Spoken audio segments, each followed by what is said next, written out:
오늘 말씀의 주제는 해도 되냐 안 되냐보다 유익하냐 안 하냐 라고 하는 주제입니다. 고린도전서 6장 12절의 말씀입니다. 모든 것이 내게 가하나 다 유익한 것이 아니요 모든 것이 내게 가하나 내가 무엇이든지 얽매이지 아니하리라. 네, 아멘. 고린도전서 10장 23절로 23절 한 절입니다. 모든 것이 가하나 모든 것이 유익한 것은 아니요 모든 것이 가하나 모든 것이 덕을 세우는 것은 아니니. 아멘. 아무래도 질문을 많이 받다 보니까요, 질문과 상담을 또 많이 하다 보니까 많이 대화를 나누면서 궁금해하는 것들이 대부분의 경우는 이거 해도 돼요 안 돼요, 성경에 이게 죄예요 아니에요, 이런 질문들이 굉장히 많습니다. 근데 이 원리는 성경에서는요, 이게 죄예요 아니에요 라는 질문에 그렇게 친절하게 답해주질 않습니다. 왜냐하면 하나님의 말씀은 객관적인 하나님의 말씀으로 하나님의 공의와 거룩을 제시하고 있지만 그것을 통해서 저와 여러분이 살아가는, 영으로 살아가는 삶에 대한 울타리를 쳐놓으신 다음에 그 울타리가 보편적인 모든 사람들, 보편 다수의 많은 사람들에게 해당되어지는 중요한 울타리이긴 하지만 각 개개인에게 말씀은 적용점이 달라서 어떤 이에게는 가라고도 하고 같은 상황 앞에서 어떤 이에게는 서라고도 합니다. 그러니까 말씀은 굉장히 현실적이고 실제적인 말씀입니다. 그래서 그 말씀은 그의 마음의 중심을 드러낸다고 하셨거든요. 하나님의 말씀은 좌우의 날선 어떤 검보다도 예리해서 혼과 영과 갈저가 골수를 찔러 쪼개기까지 하며 마음과 생각에 있는 것들을 감찰하신다고 하셨어요. 그러니까 모든 사람에게 보편적으로 가는 게 믿음이야 아니면 서는 게 믿음이야 이렇게 갈라놓으셨으면 너무 쉽고 편리할 텐데, 하나님께서는 각 개인의 마음의 생각을 감찰하셔서 지금 그에게 필요한 진정한 유익이 되는 것들을 성경 가운데서 스스로 발견해내고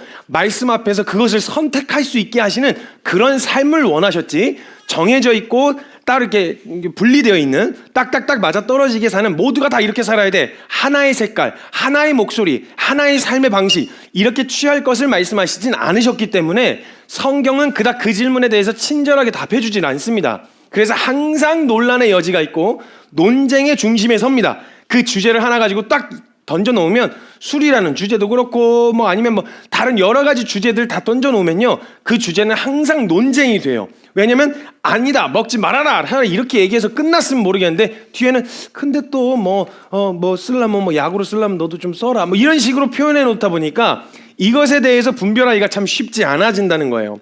하나님의 말씀은 각 개인에게 개별적으로 적용됩니다.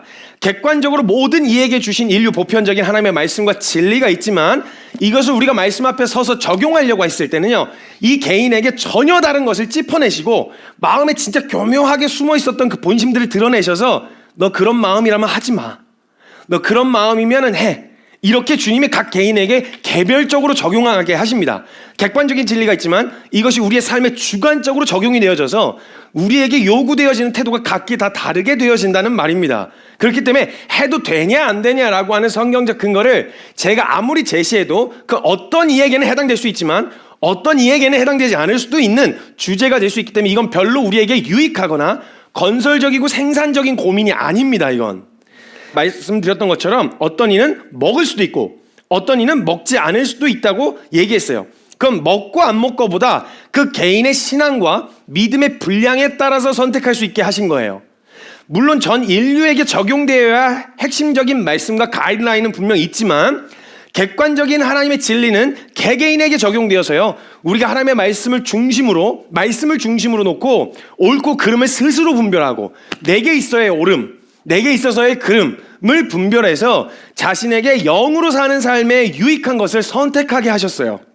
그걸 가능한 생명을 우리에게 주셨고요. 우리가 계속해서 말씀 앞에 서게 되어지면요, 개인이 어떤 선택지 앞에 서게 되어졌을 때요, 어떤 선택을 해야 할지는 아마도 여러분이 분별이 어느 정도는 되실 거예요.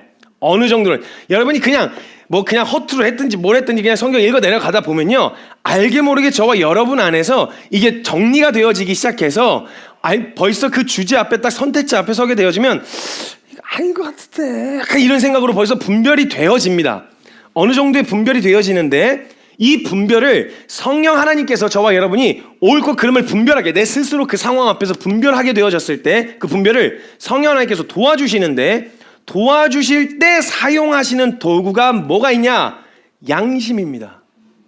양심을 통해서 성령 하나님이 오늘의 내가 선택지 앞에서, 이게 그냥 선택지 앞에서 A로 가라고 다 정해져 있으면 모르겠는데, 오늘 내 태도와 내 마음의 상태, 내 중심으로 지금 이 선택지 앞에 서게 되면 어떤 선택을 해야 될지는 개별적으로 적용이 돼야 되잖아요. 이때 내게 옳은 것, 내가 말씀 앞에서 합당한 태도로 살게 하시는 것을 도와주시기 위해서 성령 하나님께서 사용하시는 도구가 뭐냐면 양심입니다. 양심의 반응이요. 그래서 믿음의 분량만큼, 그리고 이 말씀 앞에 세워져 가면 갈수록 이 양심은요 점점 더 예민해지고 개발되어집니다. 그래서 평상시에는 그게 뭐 몰랐는데 말씀 앞에 계속 서다 보니까 이거 해도 되나? 이게 괜찮을까? 이거 크리스천이 이래도 돼? 이런 생각들로 인해서 양심이 점점 개발되어진다는 거예요. 그래서 사소한 선택지 앞에서도, 사소한 영역에서도 이 양심의 기능이 반응을 하기 시작합니다. 사소한 영역. 사람이 그러면 피곤해진단 말이죠. 근데 이 양심이 반응할 때 대부분의 경우는요, 양심은 되게 재밌게도요, 언제 반응하는 거냐면, 양심이라고 하는 반응은 옳은 것과 선한 것을 추구합니다. 옳은 것과 선한 것을 추구하기 때문에 선한 양심으로서 뭔가 반응되어지려고 하면, 좋은 일로 하면, 예를 들면 할아버지가 힘들게 이렇게 하고 계셨어요. 근데 그냥 보고 있는데 나는 좀 힘이 있는데 그냥 놓고 지나가려고 하는데 벌써 양심이 이게 있기에, 그렇잖아요. 이게 도와드려야 되나? 여러 가지 갑자기 고민이 되어진다는 거예요. 그러니까 이런 반응을 통해서 내가 오늘 어떤 선택, 그냥 지나치면은 금방 잊혀지긴 하거든요. 근데 그 순간의 선택지에서 내가 어떤 선택을 해야 될지에 대한 영역을 성령 하나님이 도와주시는 영역으로 양심이라고 하는 것을 사용하신다는 거예요. 이 옳고 그름을 분별할 수 있도록 도와주신다는 거죠. 근데 이 양심의 반응이 대부분의 경우는 내가 하고 싶고 내가 원하고자 하는 육체의 반응과 충돌을 자꾸 일으킵니다. 왜냐하면 양심은 아까 말씀드렸던 것처럼 선함과 옳음에 대하여 반응한다고 이야기했잖아요. 그래서 이 선함과 옳음에 대해서 작용을 하고 반응을 하기 때문에 육체의 반응, 육체의 정욕, 그러니까 내 감정, 내 원함, 이거에 대한 영역에서 반응하려고 할 때 자꾸 이게 충돌을 일으켜요. 왜냐하면 특별한 생각 없이 선택하려고 했을 때는 괜찮은데, 특별한 생각 없이 그냥 선택하려고 했을 때 그것이 말씀을 근거하여 오늘 내게 유익이 될지에 대한 분별을 도와주는 역할을 양심이 하기 때문에, 그냥 가만히 있다가도 내가 굳이 선택하는 순간이 아니었는데도, 굳이 내가 선택해야 되는 자리가 아니었는데도 불구하고 방금 말씀드렸던 것처럼 스쳐 지나가는 중간에도 내가 오늘 선택지 앞에 세우는 거예요. 양심이 잠깐 발걸음을 멈추게 하는 거예요. 도와줘. 이거 어떻게 해, 이런 거. 그리고 여러분이 이게 말씀에 의해서 정리가 되어지면 지혜롭게 양심이 반응하는, 분별해주는 반응을 분별을 할 수가 있습니다. 그러니까 예를 들면 이런 거예요. 여러분 지하철 올라가고 있는데 어떤 분이 이렇게 하고 계신 분들 있잖아요. 돈 이렇게. 그럼 여러분 그냥 크리스찬인데 그냥 지나가기 좀 그렇잖아요. 저 이거 한참 망설였었어요. 이거 돈을 해줘야 돼, 어떻게 해야 돼, 이걸 내야 되는 말아야 돼, 이런 고민들이 저희가 되게 많이 있었어요. 머뭇거리는데 이것을 통해서 그 영역에서 어떤 태도로 서야 할지를 자꾸 제가 분별하게 되고 시간을 들여서 고민하게 되는 거예요. 어떤 게 정말 도와주는 걸까? 어떤 게 그 사람을 섬기는 것일까? 어떤 게 그리스도인으로서 합당한 태도일까를 고민하게 되어지는 거예요. 이 양심은 굉장히 선한 일과 옳은 일을 고민하게 하고 분별하게 하도록 하며, 예민해지면 예민해질수록 사소한 영역에서 그냥 그때는 양심이 반응해서 돈을 주자 이렇게 생각할 수도 있는 게, 말씀 앞에서 계속 세워지면요, 이 양심은요 그때 어떻게 도와주는 것이 좋은 것인지에 대한 지혜까지 얹어져서 그 양심의 반응으로 선한 일을 하고 선한 일을 행할 능력까지 같이 준다라는 거예요. 이 양심의 반응이 그렇게 나타난다는 거죠. 근데 말씀드렸던 것처럼 이 양심의 반응이 내 원함과 충돌을 일으키면 당연히 사람들은 어떤 마음에 서고 싶겠어요. 예를 들면 충돌이 일어나는, 양심이 딱 걸리는 이유가 뭐예요? 보이자마자 선을 행하려고 하는 결정이 돼 있으면 보이자마자 도와줄 거 아니에요. 근데 양심이 팍 하고 반응한 이유가 뭐예요? 주고 싶지 않은 마음이 내 안에 있었다는 거잖아요. 이게 충돌을 일으킨다는 얘기잖아요. 근데 사람들은 이 양심의 반응보다 하고 싶지 않은 마음에 더 충실하고자 하는 마음이 있단 말이죠.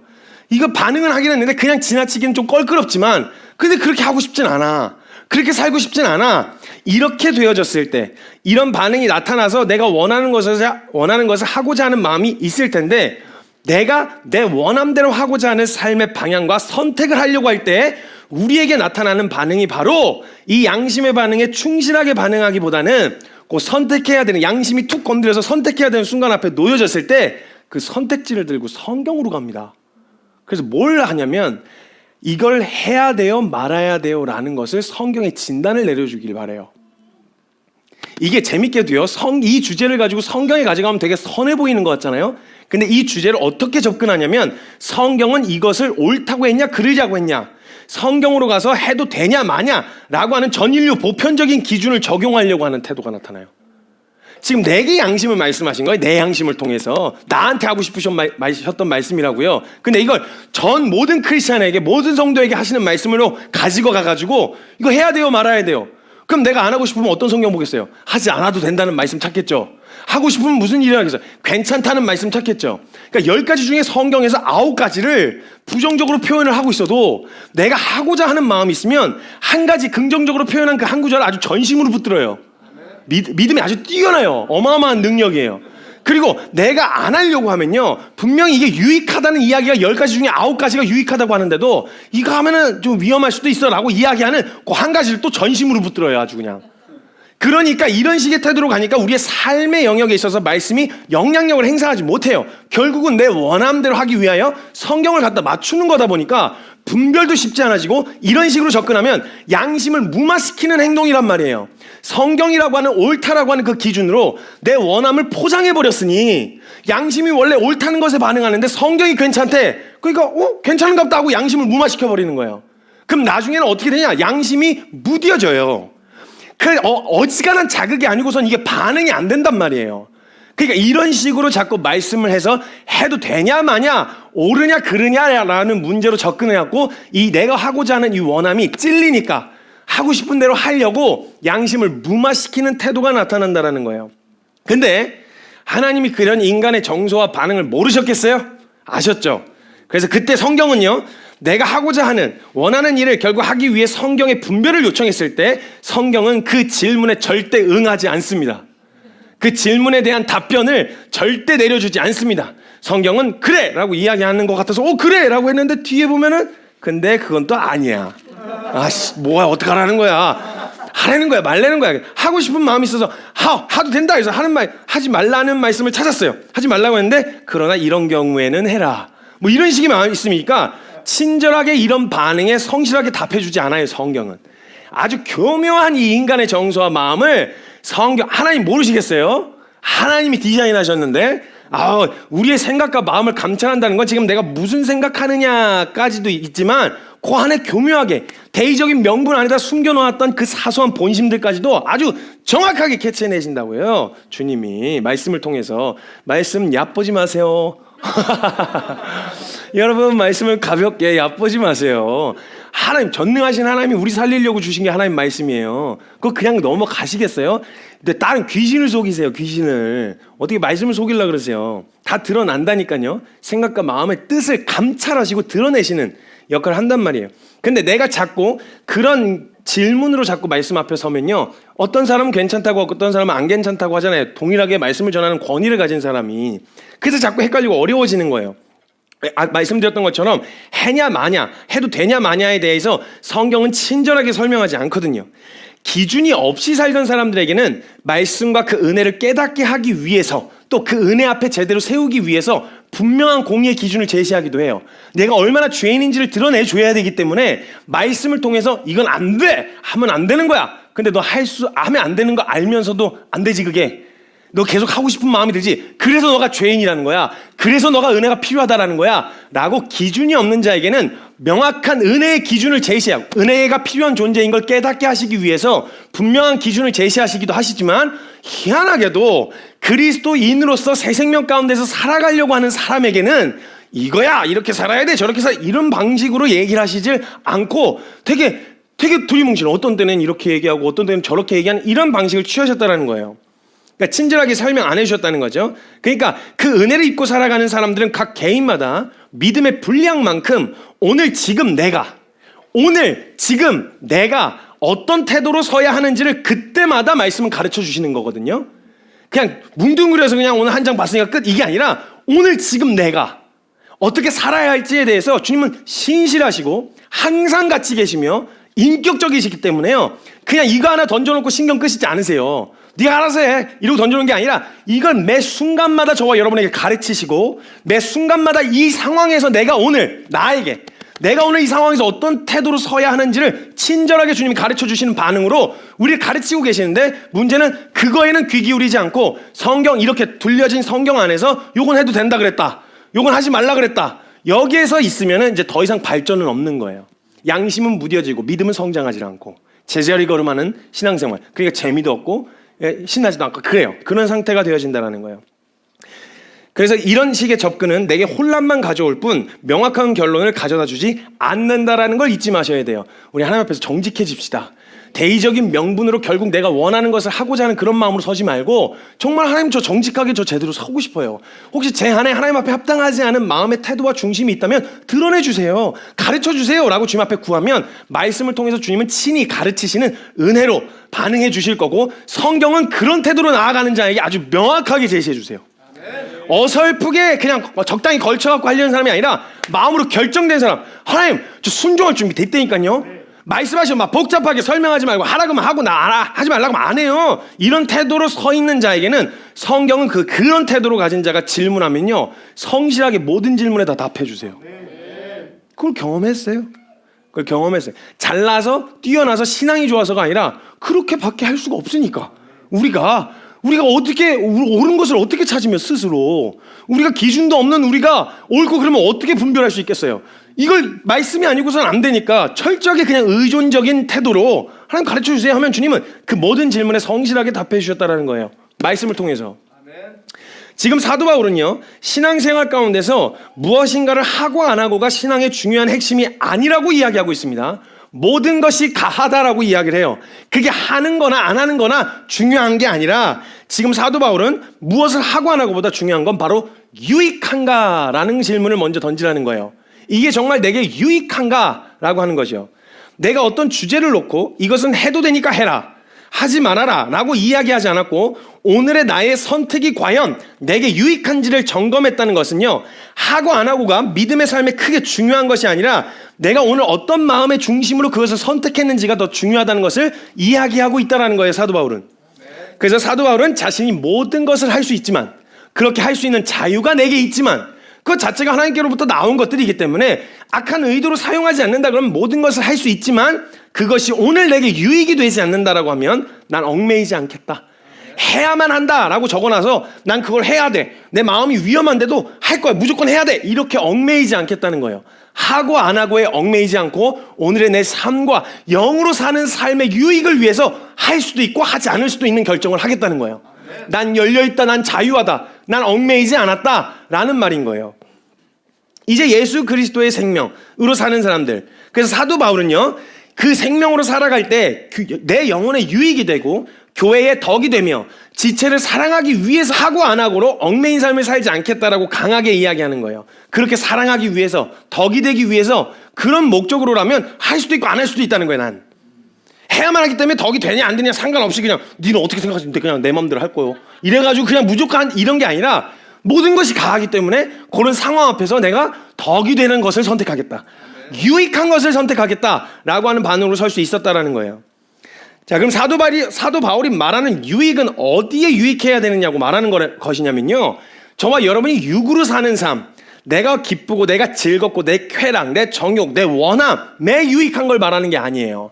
그 유익함을 말하는 게 아니라 영으로 사는 삶에 대한 유익을 말하는 거예요. 이제 예수 그리스도의 생명으로 살게 되어진 사람은요, 자신의 삶을 육체의 정욕과 원함을 충족시키는 데에다가 내어놓지 않아요. 그냥 내 원하고 내가 하고 싶은 대로 내어 던지는 게 아니라 그것에 대하여는 관심을 두지 않아요. 사도 바울이 얘기하는 건 육체의 정욕을 내 십자가에 못 박아버렸다. 그래서 그 육체의 정욕대로 난 살지 않는다라고 하는 결정이 되어 있기 때문에 육의 유익을 구하지 않아요. 관심을 두지 않아요. 어디에 초점을 맞추고 관심을 두냐? 영의 유익, 영으로 사는 삶, 예수 그리스도의 생명으로 그 은혜 입은 자로 살아가는 삶에다가 관심을 둔다고요. 그 삶을 살아가는데 내게 유익이 되냐? 그 삶으로 살아가는데 내게 유익이 되지 않느냐? 요걸 분별해서 유익이 하냐 안 하냐를 분별하려고 한다는 거예요. 이게 기준이라는 거예요. 그래서 영으로 사는 삶에 있어서 육체의 정욕은 큰 의미가 없기 때문에 육에 대한 관심이 아니라는 거예요. 어떻게 하면 더 안락할까? 어떻게 하면 더 부유할까라고 하는 이 땅에서 육체를 위한 삶에 대한 관심이 있지 않아요. 거기다 두지 않으려고 한단 말이에요. 우리의 관심사는 영으로 사는 삶에 대하여 관심이 있게 되어지는 거예요. 그럼 뭐 신앙하고 상관없는 뭐 여행도 가지 말고 뭐 취미생활도 하지 말고 다 하지 말란 말이에요. 이렇게 또 이해하시면 이거 벌써 마음이 좀 삐딱하시다는 얘기잖아요.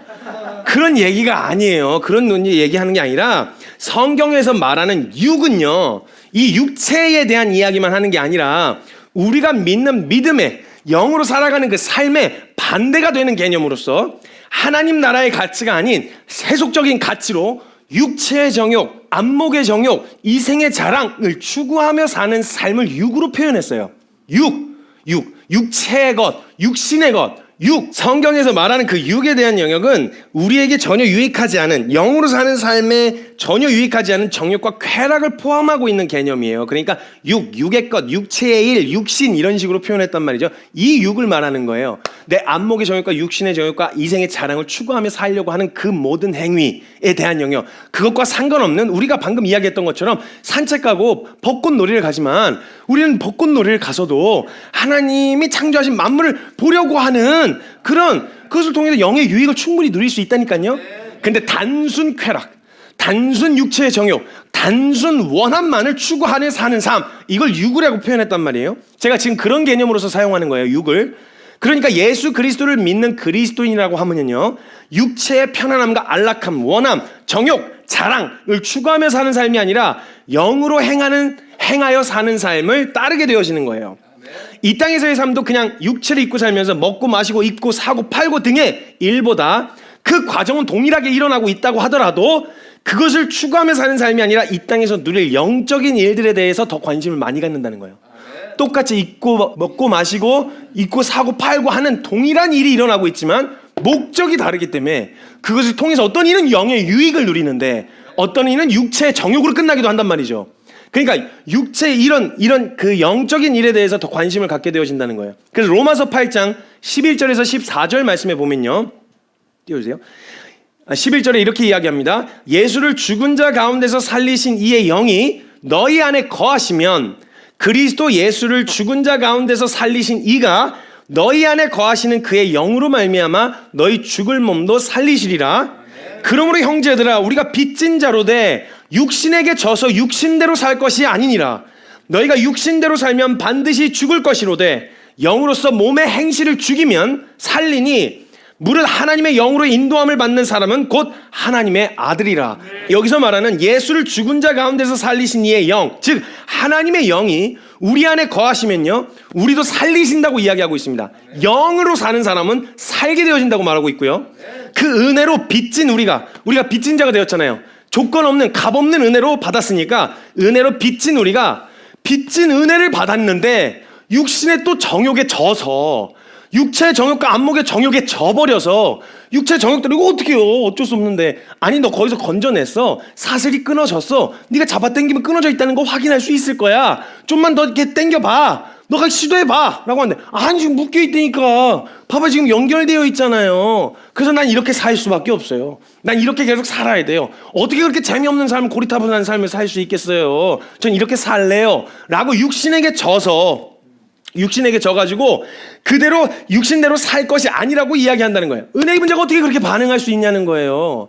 그런 은혜로 어떤 은혜를 입었는데 우리가 육신의 정욕과 원함에 질 수 있겠냐는 거예요. 이 말은 우리가 어떤 은혜를 입었는지를 기억하라는 거예요.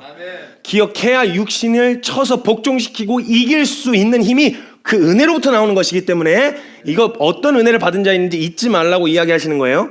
제가 자주 쓰던 예화였는데 여러분 생각해 보세요. 여러분 술을 진탕 마시던 어떤 사람이 있었어요. 간이 망가졌네. 완전히 망가져 버렸어요. 간 경화가 오고 막 간 이식 외에는 답이 없대요. 그래서 간 이식을 받았어요. 장기 기증을 받은 거예요. 장기 기증을 받았는데 장기 기증을 받았다고 해서 술 먹고 싶은 욕구가 사라져요? 그게 습관처럼 들어있는데 안 되잖아요. 그리고 또 술 먹고 싶은 욕구가 들겠죠. 그러면 장기 이식을 받은 사람이 그 가족들 앞에서 미안하긴 합니다. 그리고 되게 고맙기도 하고요. 근데 어떻게 술을 안 먹고 내가 평생을 그리 살아왔는데 나한테 그런 걸 요구하는 건 좀 무리한 거 아니에요? 내가 평생을 술 먹고 살아왔는데 당신 술만 모르지? 그래서 그런 거야.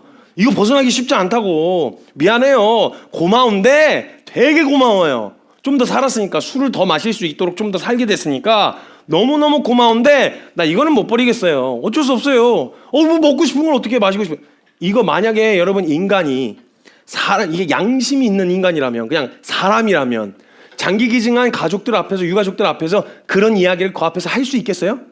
못해. 이거 그냥 이거 화인 맞은 놈이에요. 이거 뭐 귀싸대기를 날리든 뭐라든 해야 돼 이거.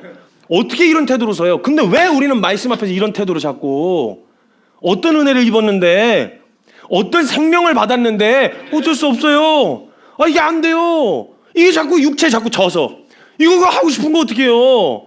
성경에서 꼭 그렇게 하란 말은 없었잖아요. 그래도 되는 거 아니에요? 이런 식으로 만약 이야기하고 있으면 어떻게 해야 돼요? 귀싸대기 맞아야 돼요. 귀싸대기를. 무슨 이게 당연한 보편적으로 일어나는 정서와 반응이라고. 맞아요, 힘들죠. 그런 싸움 너무 치열해요. 너무 어려워요. 이걸 격려해 줘야 될까요, 이걸? 이런 화인 맞은 양심으로 반응하는 이 태도를, 성도는 힘드니까, 안 그래도 피곤하니까, 안 그래도 어려운데 자꾸 그런 걸로 싸우라 그러면 더 어렵고 힘들기만 하지, 왜 그렇게 살아야 돼요? 라고 말하는 이 사람들의 이 반응을 격려해 줄까요? 그러면 이게 말씀 앞에서 은혜를 받았다고 말하는, 은혜를 정말 값없이 주신 은혜에 대해서 이야기하는 공동체 안에서 일어날 수 있는 일일까요, 이게? 이걸 어떻게 그냥 자연스럽게, 당연히 피곤하니까 어려우니까 그 은혜를 받았지만, 에이 어떻게 또 그렇게, 말이라도 양심 있는 놈이었으면 말이라도 다시 안 마셨죠. 제가 어떻게 받은 생명인데, 가족들 앞에서라도 저 정말 이 생명, 이거 제가 정말 부끄럽지 않게 살게요. 말이라도 이렇게 할 거 아니에요? 말이라도. 실제로 가서 치열하고 넘어지기도 하고 깨지기도 하겠지만 그 생명을 준 가족들 앞에서만큼이라도 저 진짜 제대로 한번, 저 진짜 아깝지 않게 정말 이 생명 후회하지 않도록 정말 제가 2명의 인생분으로 정말 살게요. 그렇게 살게요. 이렇게라도 반응하는 게 정상적인 반응이에요. 인간으로만 생각해도. 우리가 영원한 생명을 얻었다면서, 영원하신 하나님이 하늘 영광 버리고 오셔서 가장 가치 없는 자의 가장 가치 있는 것을 내어주신 하나님의 은혜를 받았다고 이야기는 하고 있는데, 그 은혜 앞에서 받긴 받았는데, 좋긴 좋은데, 감사하긴 감사한데, 그거 어떻게, 인간이 어떻게 죄를 안 짓고 살아? 그래 넘어질 수 있다 칩시다. 넘어질 수 있어요. 연약하니까. 근데 말이라도 그렇게 하면 안 되잖아요. 말이라도. 넘어졌지만 내가 죄를 어떻게 안 짓고 살아요? 라는 질문이 아니라 어떻게 죄를 짓고 살아요? 라고 물어야죠. 이 은혜를 받았는데, 이 사랑을 입었는데 내가 어떻게 죄를 짓고 살아요? 나 왜 이러는 거죠? 나 왜 이렇게 사는 거죠? 이상하게 여겨야지요, 그 사랑을 받았는데. 근데 우리가 자연스럽게 모두가 다 그렇게 반응한다니까. 특별히 문제가 있지도 않대. 성경에서 특별히 안 된다고 하지도 않았어. 그러니까 어떻게든 최대치로 그 은혜가 성경이 말하는 기준을 벗어나지 않는 범위 안에서 내 원한과 내 정욕을 충분히 채우려고 하는 그런 태도로 말씀을 서는 게, 이게 양심 있는 사람에게서 나타날 태도냐는 거예요. 아니라고 해야지, 말이라도. 교회 안에서 모여서 괜찮아 위로가, 그게 위로가 아니라 모여서 만약에 넘어졌어요, 그렇게 했으면 서로가 함께 일으켜주면서, 야 우리가 어떤 사랑받았어, 그래 우리가 연약해서 넘어진 건 내가 정죄하고 판단하진 않아. 그러나 우리의 우리가 그 다음에 취하는 태도가, 너 왜 이러지? 너 왜 이렇게 사는 거지? 나 그 은혜 받고 왜 이렇게 반응하는 거지? 이걸 이상히 여겨야 되는데 다 그렇다는 거예요. 다 이런 식으로 이 마음을 만약에 격려해주고 위로해줘서, 피곤하게 사시는, 당연히 힘들죠. 당연히 어렵죠. 육체를 죽이는 게 그게 원래 나인 것처럼 살아오던 삶이었는데 그걸 부정하라니 그게 어떻게 쉽겠어요. 어렵죠. 근데 그게 어려우니까 하지 말라 그럴까요? 어렵다는 말이 안 된다는 말은 아니잖아요. 어렵다는 말이 할 수 없다는 말은 아니잖아요. 어렵지만 할 수 있게 하셨고 가능한 생명을 주셨단 말이에요. 그럼 그걸 마음껏 100번 사용해야 되는데, 우리의 태도가 그냥 육체의 정욕과 육신에 져서 어쩔 수 없다는 말로 적당히 이 양심의 가책이 자꾸 반응을 하니까 성경으로 괜찮아, 그래도 돼. 그럴 수 있어. 안 짓고 사는 사람 있어? 말씀 전한 이 자식아, 니는 그러고 사냐? 넌 안 넘어져? 넌 똑바로 살아? 똑바로 산다라고 말은 못하겠어요, 제가. 저도 양심 있는 놈이라 이 똑바로 산다고 말은 못하겠는데, 똑바로 살지 못하는 내 모습을 이상히 여기긴 해요. 이게 아니라는 걸 안다고요. 그러면 내가 똑바로 못 사니까 다 같이 이렇게 살자 그래요, 그냥? 내가 어차피 죽을 거니까 같이 죽읍시다 그래요, 그냥? 아니잖아요. 이상히 여겨야죠. 그 은혜를 받고 이런 반응으로 사는 게 정상이 아니라고 이야기해야죠. 이런 태도로 우리가 서야 되는데 자꾸 이걸 무마시키는, 말씀 갖다 붙여서 합리화하고 변명해서 남들이 다 그렇다는 말로 옳지 않은 게 분명히 우리 안에 드러남에도 불구하고 그런 일들을 행하는 자들을 또한 옳다 한다던 로마서 1장의 말씀처럼 그냥 괜찮은 양심을 무마시키고 그렇게 살아가도 되는 분위기를 만들어버리면 안 된다라는 거예요. 우리가 받은 사랑이 있는데 그 사랑을 받고도 인간은 어쩔 수 없다, 연약하다, 그 사랑과 은혜를 받고도 계속 육체의 원함에 져서 육신대로 사는 삶을 살 수가 없다는 이야기인 거예요. 설령 넘어졌어도 그런 소리 하면 안 돼요. 설령 넘어졌다고 하더라도 그것 때문에 내가 이런 말 해도 될까라는 그런 생각이 참 정확하게 사단이 원하는 거예요. 다시 못 일어나게.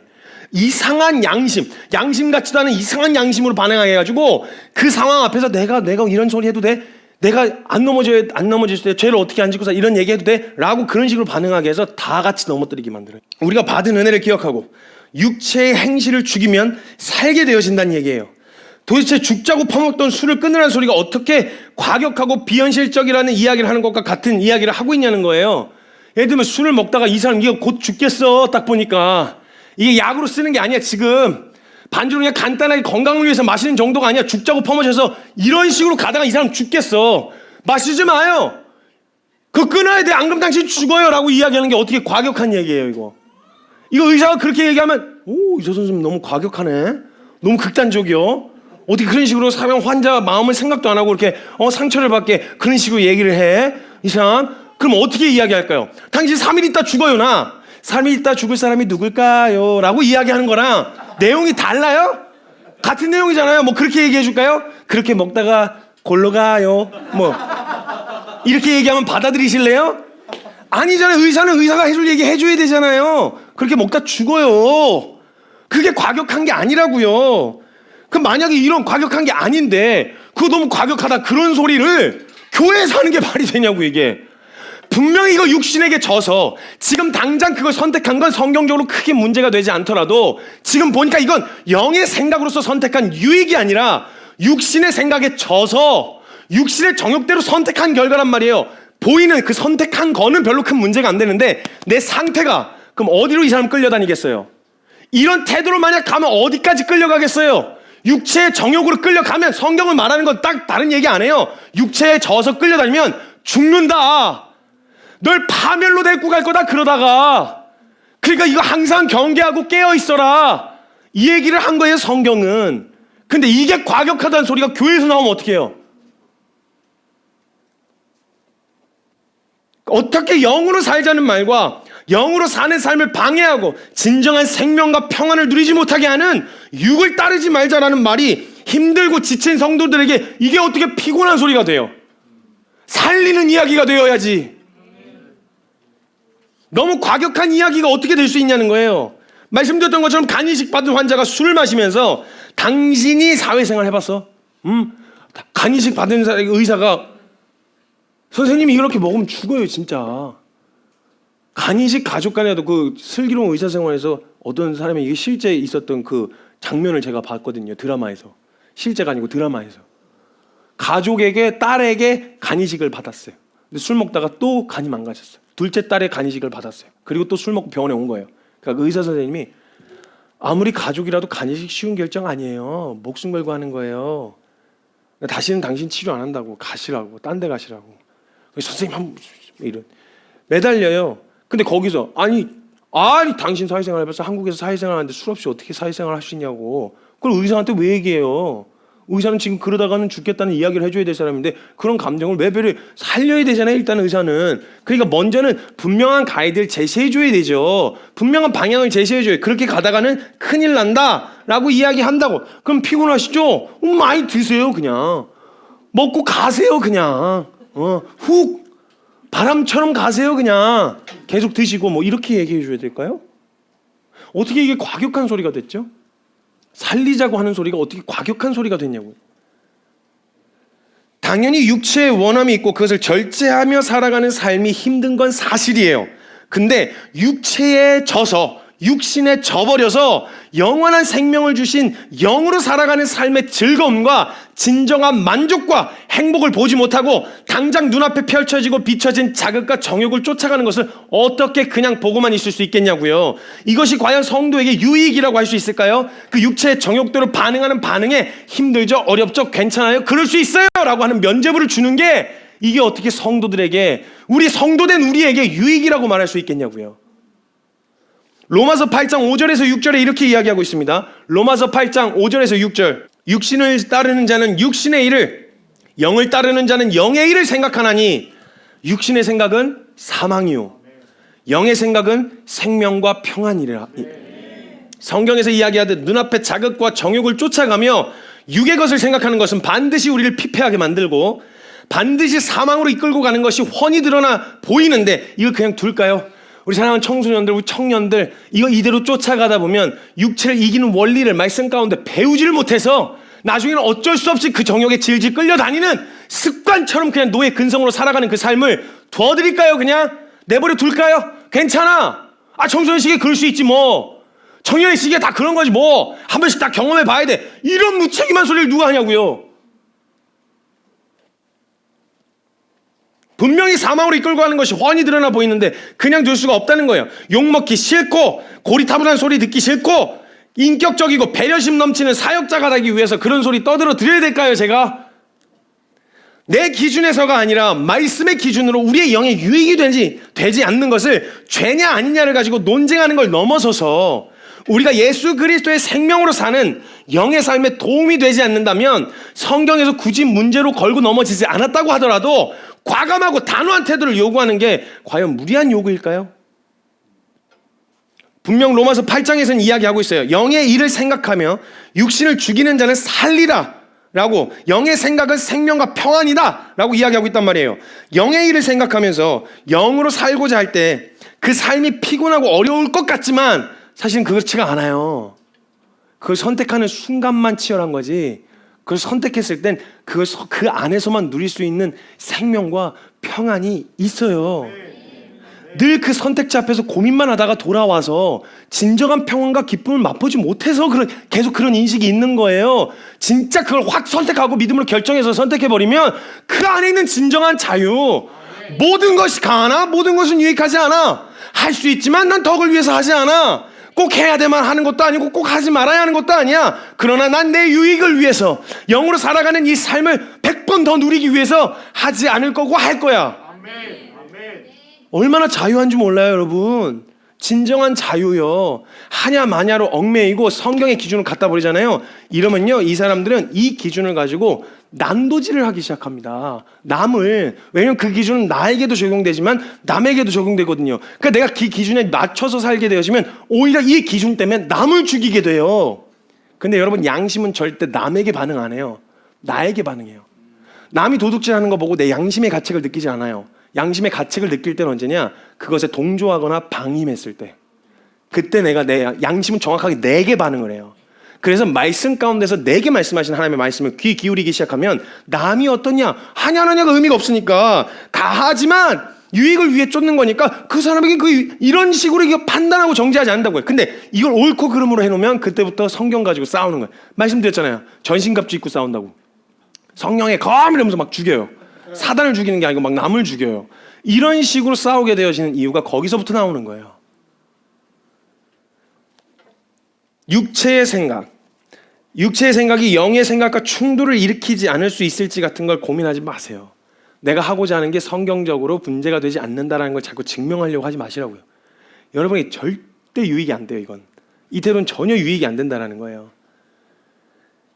어떻게 하면 육신의 생각과 영의 생각이 충돌을 일으키지 않고 내 원하는 것도 하면서 성경의 정죄를 받지 않을 수도 있는지, 이런 거 고민하지 않으셔야 된다는 거예요.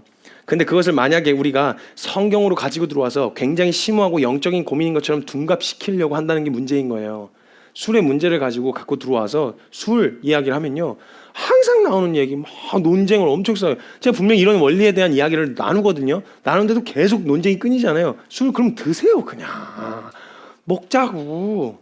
막 얘기하면서 근거를 대는 게 이 9가지의 경계에 대한 말씀을 계속 하셨는데 한 가지 뭐 약으로 써라, 뭐 다툼으로 하나 허용으로 하나 뭐라 하든 복음을 전하면 되는 거 아니냐 해서 술 먹는 자리에서 이렇게 그냥 맨정신으로 못하는 그런 남자 2명이서 제가 이번에 미국에 갔을 때 잠깐 어떤 가이드 해주시는 장로님을 만나는데 자기가 지금까지 10년 가까이를 가이드 하는 동안에 그러니까 자매도 보고 부자 부녀 모녀까지 다 봤는데 형제와 부자지간이 여행 오는 건 한 번도 본 적이 없대요.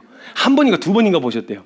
그러니까 남자들끼리는 따로 앉아가지고 둘이서 진지한 얘기를 하는 거 정말 쉽지 않거든요. 그래서 남자들 대화 방식이 되게 단순하고 간단해요. 어디 집 나와 뭐 이런 식으로 PC방 뭐 이런 식이에요. 대화가 막 조조조조 막 이런 얘기 안 하고 되게 간단 명료하단 말이죠. 형제들끼리 대화는. 근데 진리로 교제하면 하루 왼종일 할 수 있어요. 하루 왼종일. 근데 이런 분위기가 조성이 안 되니까 술을 마실 때 그런 분위기가 딱 잡혀진 분위기가 있어서 이렇게 술잔에 제가 그런 걸로만 쓴다 그러면 저도 오케이. 그런 걸로만 쓴다면. 그런 분위기 안에서 그런 걸로 그런 목적. 근데 대외적인 명분은 그걸로 내세우긴 했는데 실제적으로 99%는 그런 걸로 쓰이는 게 아니라 그냥 술자리에서 부어라 마셔라. 한국 술 문화 아시죠? 분위기. 그냥 즐기는 정도가 아니에요. 죽자고 마셔요. 죽자고. 마셔라 술이 들어간다. 쭉쭉쭉쭉쭉쭉쭉쭉. 죽자고 마셔요. 여러분 이 술로 만약 여러분의 원함이 컨트롤되지 않으면 술은요 여러분의 정욕을 그냥 원초적인 본능에 되게 예민하게 만들어요. 그냥 그걸로 안 끝난다니까요. 이거 컨트롤이 가뜩이나 의지가 잘 안 돼. 맨정신으로들 의지가 컨트롤이 안 되는데 술 먹고 완전히 해놓은 이 상태에서 어떻게 마음 지키실래요? 분명히 독이 되는 경우가 많다고 이야기를 하면 내게 유익이 되지 않는다 그럼 차리면 되는데 그러니까 이걸 논쟁하지 말고 드시라니까. 먹어 그냥. 청년 먹어 그냥. 성경의 동의를 받으려고 하지 말고 그냥 먹어요. 왜 자꾸 이걸 영적인 일처럼 끌어들이냐는 거예요. 성경의 근거로 해도 되냐 안 되냐라고 하는 것에 대해서 자꾸 묻는 건요. 결국 내 원함과 하고 싶은 것이 성경이 말하는 바와 충돌을 일으키지 않는다는 걸 증명해서 내 양심에 다른 사람도 아니에요. 내 양심의 가책 무마시키려고 하는 거예요. 그거 들여다보세요. 한번 그 질문 자꾸 던지는 이유가 뭔가. 왜 자꾸 그 질문 앞에 서게 되는가. 논쟁이 되면 안 하면 되잖아요. 자유하면. 근데 굳이 그걸 성경적 근거를 증명하려는 이유가 뭐예요? 하려는데 양심이 캥기니까 무마시키기 위한 증거 자료가 필요하잖아요. 이런 식으로 사용하기 시작하면 성경은 절대 여러분에게 유익이 안 돼요. 성경은 절대 여러분에게 그런 질문에 대답해 주지 않을 거예요. 왜냐면 성경 말씀은 우리를 살리는 말씀인데 죽이는 말씀이 되어서는 안 되잖아요. 절대 그 질문에 응하지 않아요. 말씀은. 그럼 이것도 못하고 저것도 못하면 무슨 재미로 사냐 또 이래요. 이거 질문을 한다는 것 자체가 벌써 경험해 본 적이 없다는 거예요. 그 질문 앞에서 항상 고민만 하다가 돌아갔다는 얘기예요. 그 진짜 제대로 선택하고 결정한 사람은 그 안에서 누리는 생명과 평안이라는 의미가 뭔지 알아요. 그래서 그거 안 하면 무슨 재미로 살아요. 이런 얘기를 한다는 것 자체가 벌써 경험한 적이 한 번도 없어서 제대로 선택한 적이 없어서 그래서 그 고민을 한다는 이야기랑 똑같은 거예요. 정말. 하나님께서 주시려고 하는 게 밑도 끝도 없이 고단한 일만을 시키시겠어요? 하나님이? 공부를 시키는 이유가 뭐예요? 싫다고 하는데도 유익할까 봐 부모가 시키잖아요. 하나님이 그 자리에 세우시는 이유가 뭐겠어요? 유익할 걸 주시려고 그 자리에 세우시는 건데 그 치열함이 싫다고 그 자리를 벗어나고 나면 주시려는 그 생명과 평안을 언제 받아 누리실 거예요? 이걸 누려본 적이 없으면 신앙생활에 재미없다는 소리를 하는 거예요. 여러분 얼마나 신나는데요. 믿음으로 살아가면서 누리게 하시는 그 모든 인생에 하나도 허투루 지나가는 시간 없이 전부 다 의미를 부여해 주시고 와 그때 그 시간에 주님이 와 이렇게 인도하셨고 하나님의 손길이 이 순간에도 미치고 있었고 이 순간에도 날 붙들고 계셨다는 걸 하나하나 해석하면 절대 그냥 지나가는 시간이 없어요. 인생 가운데. 얼마나 신나는 삶인데요. 이거 경험하셔야지요. 여러분 딱 한 번만 우리 청년들이요 청소년들이요 딱 한 번만 양심 말씀을 들은 말씀 앞에서 양심의 반응에 맞게 한 번만 선택해봐요. 한 번만 5번만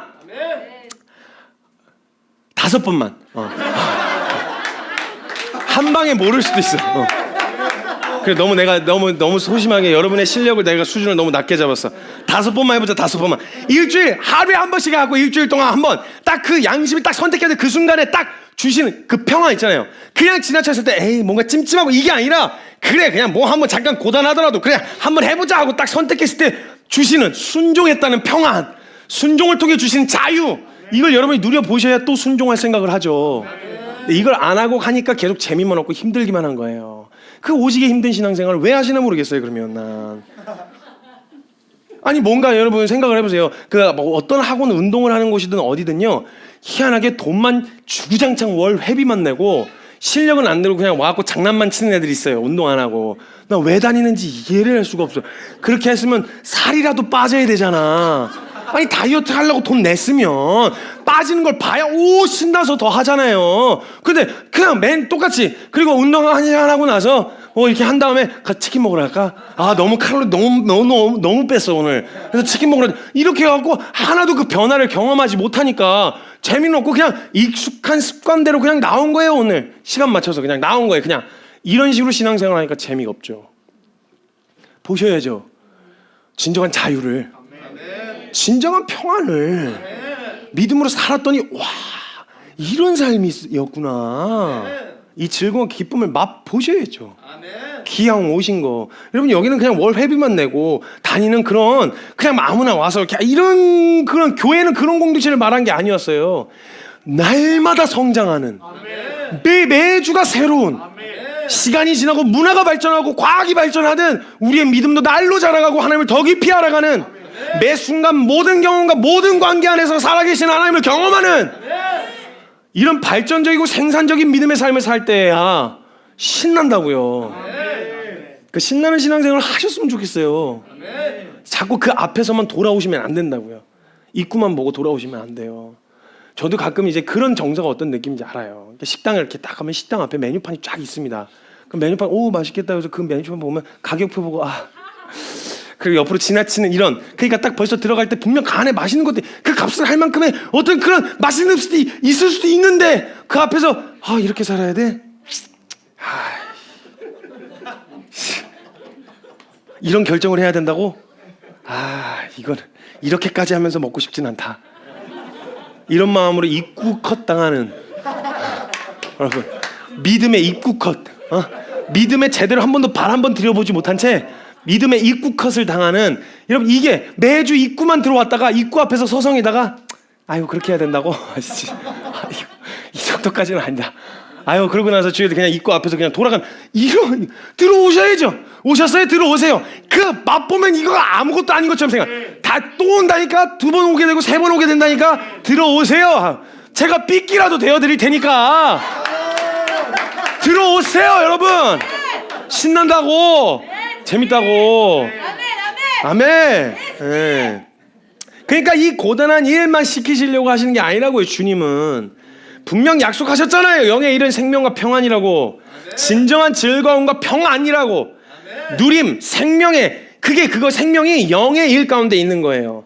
우리가 단순히 육의 일로만 생각을 해도, 잘 생각해 보세요. 당장 짜릿하고 당장 즐거운 건요, 장기적으로 봤을 때 그닥 유익이 되지 않는다는 걸 우리가 영의 일이 아니라 육의 일만 생각해도 그래요. 당장 짜릿하고 지금 즐거운 건 그건 별로 장기적으로 봤을 때 크게 그 유익이 안 되는, 그게 뭐 지금 좋은 거, 짜릿한 거 이런 거 말이에요. 그런데 우리가 보통 우리가 장기적으로 진짜 우리의 인생에 유익이 되는 것을 하기 위해 오늘을 준비한다면 그때 그 준비하는 느낌과 정서를 보통 어떤 정서가 느껴지냐면 이게 뭐가 이거 한다고 달라질까? 이걸 또 해야 될까? 약간 고단한 것 같은 느낌이 찾아 들어온다고요. 공부가 그래요. 운동도 그렇고요. 이런 식으로 내 유익이, 정말 내게 유익이 되는 것들은 오늘 당장 선택하는 그거 있잖아요. 저도 헬스장 끊어봤어요. 건강을 위해서. 그래서 딱 보면 벌써 심장 발랑발랑하고 막 한번 운동해봐. 왕창 만들어 한번. 왕이신 주님을 막 찬양해. 막 이러면서 몸으로 찬양할까 막 이래가지고. 죄송합니다. 너무 나갔어요. 제가 지금 조금 흥분했어요. 제가 지금. 조금만 릴렉스하고 할게요.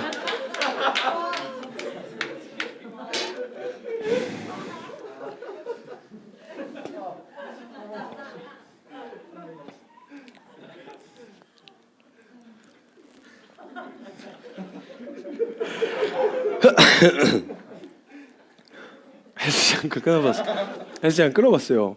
가는데 벌써 이제 심장이 발랑발랑 하니까 가서 이제 1달짜리가 있고 3달짜리가 있잖아요. 회원권이. 그러니까 이제 가서 3달짜리를 끊으면 죄송합니다. 잠깐만요.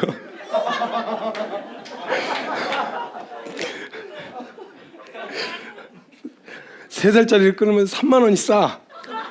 난 상만 충분히 3달 할 수 있어. 난 지금 마음만 같아서 충분히 할 수 있어요. 겨울이었어요. 3달짜리를 딱 끊었는데 와, 그 겨울에 그걸 결정하고 가는 것 자체가 가서는 괜찮은데 들어가서 시작하면 괜찮은데 그 가기까지에 대한 과정이 엄청 치열하단 말이야. 가 말아. 막 추울 땐 특히나 막 더 가고 싶지 않고 이불 밖은 위험해 이러면서 그냥 막 나가고 싶지 않은 이런 마음과 굉장히 싸우는데 갔다 오면 이게 있잖아요. 이런 과정들이 있단 말이에요. 우리가 당장에 짜릿하고 즐거운 건 장기적으로 봤을 때 유익이 안 되는데 정말 유익이 된다고 말하는 것들은 지금 당장 느껴지는 정서는 고단함처럼 느껴지고 피로를 느끼게 만드는 것 같아 보이지만 실제로는 그게 얼마나 유익이 되는지 안단 말이에요. 그 쾌락과 유익은 달라요.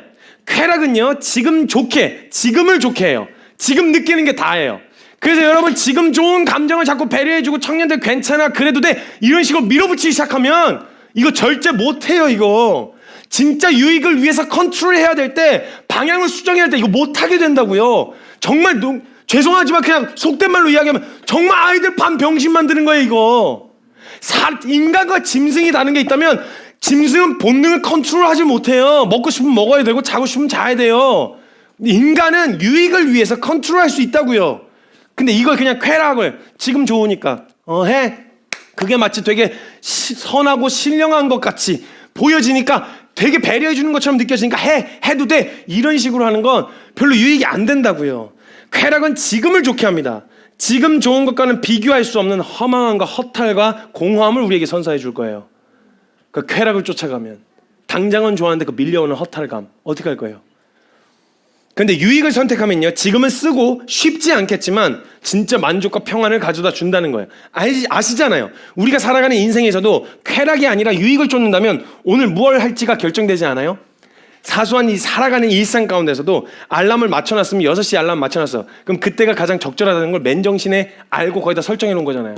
근데 여러분 아침에 알람이 울리는 순간부터 내면 싸움을 시작합니다. 그죠? 당장의 쾌락, 즉 조금만 더 자자. 어차피 자도 충분히 못 자요. 그리고 그것 때문에 불안해갖고 잠이 깊이 들지도 않아요. 몇 분 더 잔다고 깊이 들지도 않는데 그거 잠깐 더 누웠고 싶은 마음에 충실해갖고 그러고 있으면 결국 조급하게 나올 수밖에 없어요. 막 급하게 막 할 수밖에 없다고요. 6시에 맞춰놨다면 6시가 가장 적절하다는 거였으면 유익이 되려면 그때 일어나는 거예요. 어려워요. 근데 여러분 수면이 깨고 나서 막 한참 어렵고 막 피곤하고 이럴 때 있잖아요. 근데 여러분 확 일어나고 세수 한번 하고 잠 확 깨고 나면 그게 계속 그렇게 막 매어요? 막 계속 거기에 질질 끌려서 그때 더 누워있을걸. 그때 조금 더 잘걸.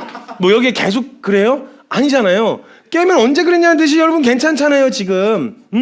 그러니까 이런 것처럼 당장 쾌락이나 원함이 아니라 유익을 쫓는다면 오늘 무엇을 할지가 결정돼 있어요. 알고 있다고요 내가. 여러분 오늘까지 들고 있는 말씀으로도 여러분 인생에서 여러분 하나님이 결정하게 하실 때 여러분의 믿음의 분량만큼 보여주세요. 그럼 여러분은 믿음의 분량과 오늘까지 들은 말씀을 통해서요 그 상황에서 무슨 선택해야 될지 아마 여러분 양심을 통해서 주님 말씀하고 계실걸요. 귀 기울이지 않고 어떻게든 내가 원하는 것을 하고 싶은 마음 때문에 그걸 듣지 않고 모른다고 하고 있었을 뿐 알고 계실 거예요 아마 여러분.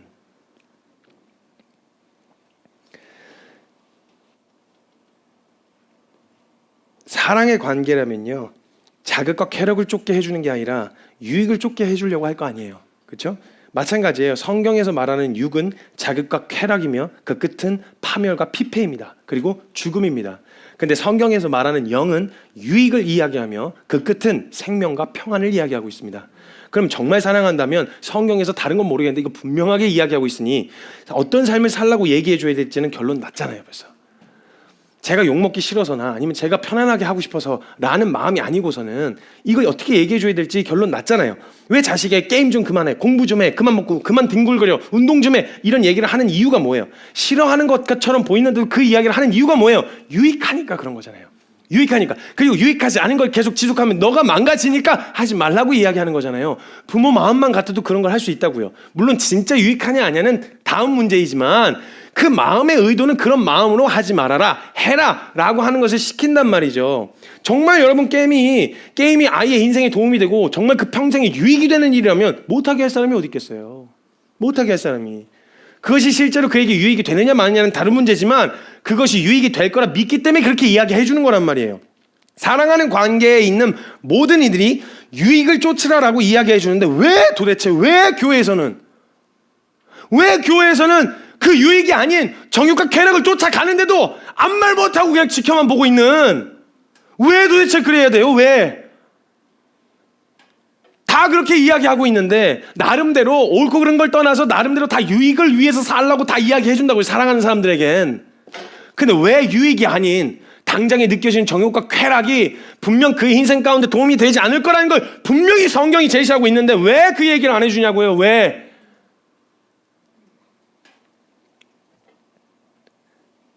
진짜 유익한 삶을 살려고 말해야 된다라는 거예요.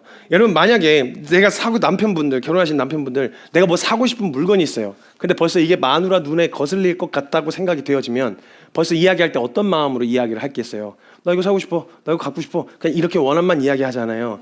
이게 얼마나 유익하며 내 인생을 얼마나 부유롭게 하며 내가 기분이 좋아져서 우리 가정이 얼마나 화목하게 될지 뭐 이런 거 이상한 말 같지도 않은 것만 이유를 막 들이대요. 게임기 사면서 이걸 사면은 내가 아이와 더 많은 시간을 보낼 수 있고 아이가 즐거워하니까 당신은 개인의 자유 시간을, 이렇게 유익이 될 거를 강조해서, 그러니까 딱 뭔가 딱 벌써 딱 보면 싫어할 거 대충 짐작가거든요. 뭔지 이거는 좀 아슬아슬하다라고 느껴지는. 그럼 최대한 유익으로 그걸 나의 만족과 유익을 위해 그냥 샀다고 그냥 이렇게 이야기하면 그냥 바로 그날부터 40일 강제 금식에 들어가는 거예요.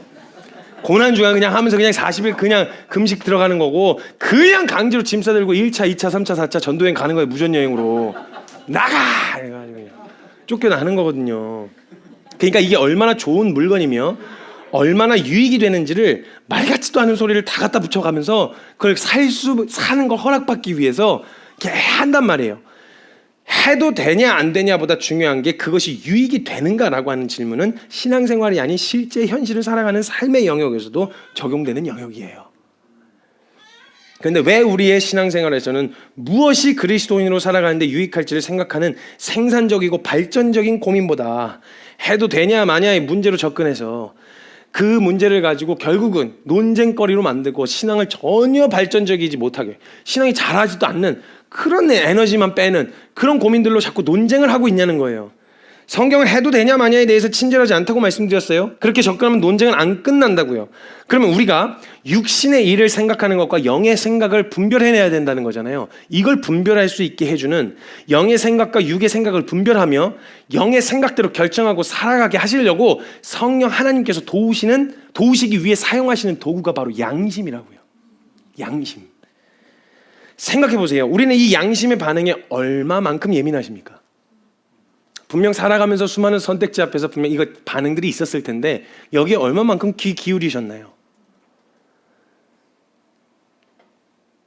우리의 내면 안에서 일어나는 대외적으로 보편적으로 옳고 그름을 이야기하는 게 아니라 그 상황이 혹은 무엇이 과연 내 영에 유익한지를 분별하게 하고 나로 하여금 육의 생각과 영의 생각을 분별하게 하는데, 그래서 성경은요 로마서 2장 14절에서 15절 말씀에 보면 율법이 없는 이방인이 본성으로 율법의 일을 행할 때에는 그 사람들에게 율법이 없어도 자기 양심이 스스로 증거가 돼서 자기에게 율법이 기능을 하게 되어진다는 거예요. 자기가 자기에게 율법이 되나니 이런 이들은 그 양심이 증거가 되어 그 생각들이 서로 혹은 고발하며 변명하여 그 마음에 새긴 율법의 행위를 나타내느니라. 마음에 이미 새겨놓으신 옳고 그름의 기준. 여러분, 알게 모르게 양심은 선과 오름에만 반응하는 거잖아요. 그러니까 알게 모르게 어떻게 생긴 기준인지도 모르겠는데 내 마음 가운데 선을, 악을 보면 내가 직접 뛰어들려고 하면 뭔가 자꾸 캥기는 이런 반응이 나타나요. 교육받은 것도 아닌데. 이게 마음에 새겨놓으신 하나님의 성품, 선을 동경하고 선을 존경하는 마음. 여러분, 누구도 조폭을 존경하지 않아요. 멋있다 진짜. 아니 뭐 이렇게 정신 나간 애들 있잖아요. 정신 나간 애들은 와 멋있다, 나도 되고 싶다 뭐 이렇게 생각할 수 있겠지만 정말 존경하는 거 있잖아요. 존경. 그냥 이런 마음은 악을 보면서 나타나지 않아요. 살인자 보면서, 사이코패스 보면서 존경하는 마음이 드시던가요? 아니죠. 근데 그렇게 살지는 못해도 그런 삶을 막 헌신적으로 사는 삶, 막 누군가를 봉사하고 막 사는 그런 사람들 보면 와 막 존경스럽다 진짜, 이런 마음이 울컥하면서 막 찾아 들어온단 말이에요. 이게 선을 향한 동경하는 마음이 우리 마음판에 새겨놓으신 율법의 행위. 정확하게 기준은 율법을 통해서 돌판에 새기셔서 알려주셨지만 우리 마음판에 새겨져 있는 옳고 그름에 대한 기준이 이 양심이 반응을 하게 된단 말이에요. 그 율법의 행위를 나타낸다고 지금 이야기하고 있어요. 그래서 양심은요 사람의 상태와 처지와 상관없이 동일하게 명확한 방법과 방식을 제시하는 율법과는 달리 예를 들면 성막이라고 할 때 하나님 앞에 제사를 드리러 나아갈 땐 철저하게 모든 기준을 지켜야 했어요. 그걸 할 수 있는 사람이냐 없는 사람이냐 이런 거 계산 안 하고 모든 사람이 거기서 제시하는 똑같은 원리와 방법대로만 해야 했어요. 근데 양심은 그게 아니에요. 양심은 똑같은 방법과 방식을 제시하는 율법하고는 다르게 율법이 모든 영역을 다 다뤄내지 않았어도 글로 다 적어놓지 않았어도 내게 양심이 율법의 역할을 해가지고 나에게 오늘 이 상황 앞에서 어떤 선택을 해야 될지를 가르치신다는 거예요. 제시하신다는 거예요. 그런 양심의 반응에 우리는 얼마만큼 예민하게 반응하고 있었냐는 거예요. 그냥 공식적으로 성경에서 이건 죄라고 이야기하지 않았다는 말로 내게 전혀 유익이 되지 않는, 다른 이에게는 몰라도 내게는 유익이 되지 않는 그 일을 하기 위해 합리화하고 있진 않았냐는 거예요. 이 양심을 무마시키기 위한 변명거리를 찾고 있진 않았냐는 거예요. 그러니까 이게 더 이상 이렇게 되어지면요, 더 이상 양심이 내게 어떤 말도 하지 못하도록 무마시켜버리면 양심이 무뎌져요. 엔간한 거하고 반응을 안 한다니까요. 이걸 계속 예민하게 하고 반응하게 하고 세워가고 날카롭게 다듬는 게 뭘로 하냐면 말씀이 그 우리의 양심을 다듬어 나가거든요. 내가 그걸 의식하지 않아도 말씀 가운데 나가면 이 말씀을 통해서 우리 가운데 가르치셔서 이 양심이 그 안에서 개발되어지고 양심이 계속 날카로워져요. 사소한 것에도 반응할 수 있게 되어진다는 거예요. 이 양심은 선을 갈망하고 소망하기 때문에 알게 모르게 우리에게 있는 옳고 그름의 기준을 남에게가 아니라 나에게 적용시켜요. 너 이렇게 살아가 아니라 내게, 왜냐면 나만 반응한 거니까, 내게 일어난 반응이니까. 그래서 양심은 남에게 반응하지 않아요. 어떤 선택의 기로 앞에서 내게만 적용되어지는 기능이에요. 양심은 옳고 선함에만 반응하는 정서라는 걸 다 알고 계시죠? 그래서 여러분 쓰레기 분리수거장에 항상 붙어있는 문구, 당신의 양심을 버리시겠습니까? 양심은 선과 옳음을 추구하기 때문에 그 기준에 합당하지 않은 선택을 하려고 할 때 작동을 해요. 윙 하고 작동을 해요. 그래서 사람들이 사람의 양심을 자극하면 그렇게 되어질 것 같아서 그 사람의 양심에 맡기겠습니다. 양심껏 하세요. 양심껏 먹어. 뭐 이런 식으로 해서 어느 정도의 컨트롤과 절제가 가능하게 하도록 한다는 거예요. 오늘 내가 어떤 선택과 어떤 결정으로 나아갈지 철저하게 객관적인 말씀이 주관적으로 내게 실제가 되어 분명하게 가이드해 주시고 분별하게 해주신 기능이 양심이에요. 그래서 분량에 따라 달라요, 양심은. 그래서 양심껏 먹어 하면 어떤 사람은 양심이 개발된 사람은 하나만 가져가겠죠. 근데 양심껏 먹어 했는데 내 양심의 분량은 10개야. 10개 먹어도 되지 뭐 이렇게 갖고 10개 뒤에 사람 하나도 못 먹여. 이런 경우가 생긴다는 거예요. 그러니까 개개인마다 달라요. 왜 나는 하나 가져왔는데 왜 넌 10개 가져가? 이렇게 할 이유가 없어요. 내 양심은 1개 가져가라고 얘기했거든요. 그 사람의 양심은 10개도 잘 몰라요. 그게 개념이 없어서 그런 거예요. 그 사람이 말씀 앞에서 계속 다듬어 져 갈 거예요. 뒤에 사람을 돌아보게 되어지는 이걸로 발전하게 되어질 거란 말이에요. 그러나 오늘은 10개를 가져가야 이런 수준밖에는 양심이 반응하지 못한 것뿐인 거예요. 판단하고 정죄할 일이 없어요. 양심껏 한 거니까. 그 사람에게 오늘 반응해야 될지를 가르쳐 주신 거니까. 이러한 양심의 반응에 우리가 얼마나 반응하고 있었는지를 묻는 거예요. 지금 여러분, 사랑하는 성도 여러분, 우리에게 들려지는 이 양심의 반응과 그 소리에 얼마만큼 예민하게 반응하며 살고 있었나요? 이 양심은요, 양심이 가책이라는 반응으로 혹은 긍휼함이라고 하는 반응으로 반응하고 내게 영의 일을 생각하고 시도하라고 계속 제시해주고 있는데 하지마, 그 자리 가면 안 돼, 그건 육의 일이야, 너 그렇게 가면 안 되는 거 너 알잖아, 하지마, 가책이 느껴지고 있는데 그걸 가지고 가책이 느껴지니까 이거 무마시키려고 이 주제를 가지고 잠깐만 기다려봐, 성경으로 갖고 가서 이거 해도 돼요 안 돼요? 이런 식으로 물으면, 그러니까 이렇게 아빠하고 엄마한테 가는 것처럼, 엄마는 안 된다고 하는 게 많잖아요. 삶이 디테일하게 얘기하는데 아빠는 약간 그래요. 약간 남자는 이렇게 구체적이지 않거든요. 그냥 해 그냥. 남자가 한번 하고 들이받고 깨지고 그냥 이빨 한번 썩고 그러는 거지. 뭐 한번 뽑으면 되지 뭐. 엄마는 그게 아니거든요. 그러니까 세밀한 감성인데 그러면 애들이 어디로 가겠어요? 아빠한테 가겠죠. 엄마는 안 된다고 했는데 그러면 다시 확인 받으러 아빠한테 가면 아빠는 그런 얘기 해줄 것 같으니까. 성경에 그런 내용이 없다는 거 알아요, 사람들. 이런 영역에서 친절하게 대답해주지 않는다는 걸 사람들이 안다고요. 그래서 그걸 가져가는 거예요. 분명 양심을 통해서 말씀하셨는데 어떻게 해야 될지 분별할 내용을 가르쳐 주셨는데 그거 안 하고 싶으니까 성경으로 가져가서 이거 왜 안 되는데요? 이거 성경이 된다고 그랬는데 왜 안 되는 건데요? 왜 하지 말라는 건데요? 이렇게 가지고 나아간단 말이에요. 그러면 성경은 묵묵부답일 거예요. 전혀 유익이 안 돼요, 그런 질문으로는. 그래서 그런 반응으로 나타나고 있는데 하지 않아도 될 이유를 찾고 있었던 건 아니냐는 거예요. 정말 영의 일을 생각하고 그 삶을 살고자 하는 소망함이 우리에게 있다면, 그렇다면 무엇보다 옳고 그름을 따지려고 하기보다 말씀 앞에서 다듬어지고 예민해진 양심의 소리에 더 귀를 기울여야 돼요. 그리고 그 양심은 내가 하나님 앞에 서면, 말씀 앞에 서면 설수록 양심은 더 날카롭게 개발되어질 거예요. 이 양심은 더 날카롭고 분명하게 사소한 영역에서도의 우리의 태도를 정확하게 짚어낼 거예요. 양심의 소리에 귀를 기울이셔야 돼요. 진짜 중요한 건 우리가 이 양심의 반응에 얼마만큼 예민하게 반응하고 있는지와 그 양심의 반응 앞에서 보이는 태도가 중요하다라는 거예요. 어떤 태도를 취하고 계셨나요? 우리가 양심의 반응 앞에서 반응대로 점검하고 돌아보려고 하지 않고 그냥 불쾌한 기분으로 인식해서, 불편하고 불쾌한 기분으로 인식을 해서 여러 가지 이유와 명분들로 자꾸 양심을 무마시키면 양심의 화인을 맞아버려요. 그럼 말씀을 통해 옳고 그름을 분별 못해요. 성경을 들먹거리긴 했지만 성경에서 누리는 생명은 못 누려요. 만약 우리가 말씀을 통해 양심이 개발되어지면 더 사소한 영역까지 내 삶의 태도와 중심을 점검받을 수 있게 되어지는데요. 제가 이거 말씀을 정리하고 났는데 제가 마음이 굉장히 불편했었어요. 어제 너무 불편한 일이 있었어요.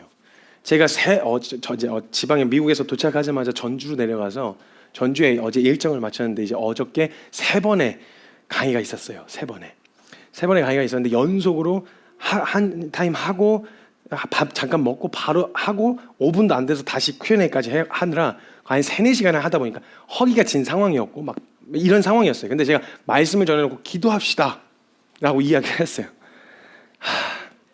기도합시다 하니까 사람들이 막 펑펑 울면서 막 하나님 앞에서 막 이러고 있는 거예요. 근데 제가 기도를 시켜놓고 말씀을 가지고 내려오는데 제가 워치가 있으니까 워치로 카톡이 왔는데 카톡 내용에 소금빵 드실 분 이렇게 공지방에 올라온 거예요.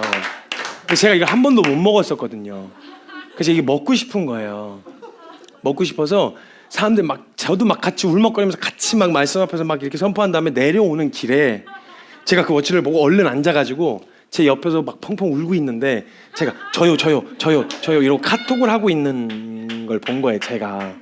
근데 제가 해놓고 진짜 그때는 그냥 웃으면서 넘어갈 수 있는 일이었는데 제가 이게 마음에 나 뭐 하는 짓이지 이거?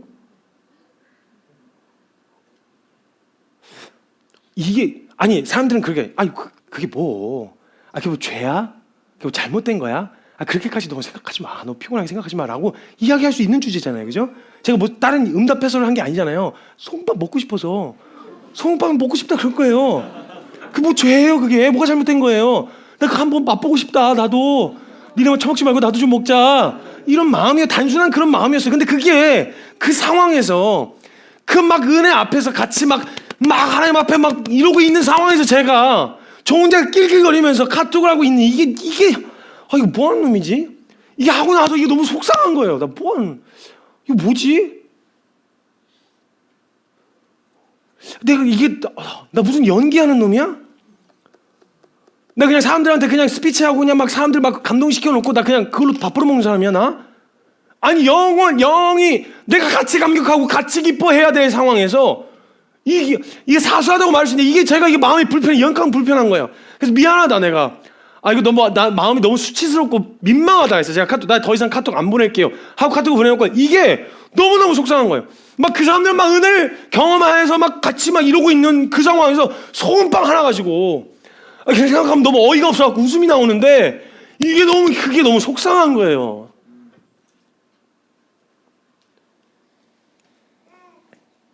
그게 죄는 아니잖아요. 죄냐 아니냐로 따져 물을 수 있는 게 아니잖아요. 근데 오늘 저에게 주님이 그걸 건드려내셨대. 성규야 너 뭐 하는 거야? 성규야 너 뭐 하는 거야? 말씀 앞에 서고 있잖아. 너 혹여라도 만약에 너가 그러고 있는 거 은혜 받던 사람 너 봤으면 너 뭐라고 생각하겠어? 성규 은혜 받고 있잖아 사람들. 이게 제 양심의 소리에서 막 들리는데 이게 막 창피다 하기도 하고 이게 막 죄송하기도 하고 미안하기도 하고 이게 막 나 뭐 하는 놈이지 이게? 이거 진짜 이거 별거 아니잖아요. 별거 아닌데 그게 속상한 거예요.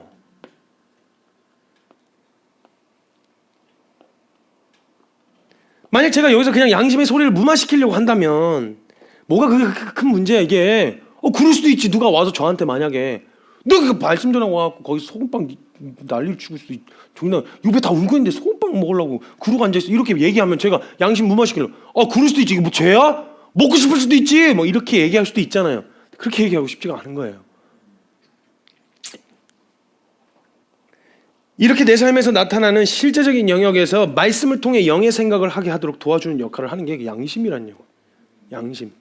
그런데 우리가 말씀을 대할 때 지금 느끼는 감정과 정서, 원함과 욕구에 대한 해석을 위해 성경을 대하면요, 논쟁만 되지 절대 명확한 해답을 얻을 수가 없게 되어져요.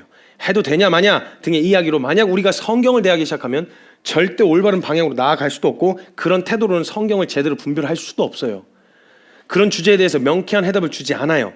성경은요, 우리가 예수 그리스도의 은혜를 입은 자라면 말씀을 비추어 옳고 그름 때문에 하는 것이 아니라 우리의 영의 생각을 하며 살아가는데 유익이 되는 것에 대하여 선택하고 유익이 되지 않으면 과감하게 쳐낼 수 있는 태도를 갖게 하는, 즉 성경은 하나님의 감동으로 된 것으로 이 하나님이 선을 행할 능력을 갖추게 하는 그 말씀이에요. 그걸 통해서 우리의 양심을 개발시켜서 가게 하신다고요. 옳으냐 그르냐 이런 거 따지는 게 아니라 내게 말씀하시는, 내게.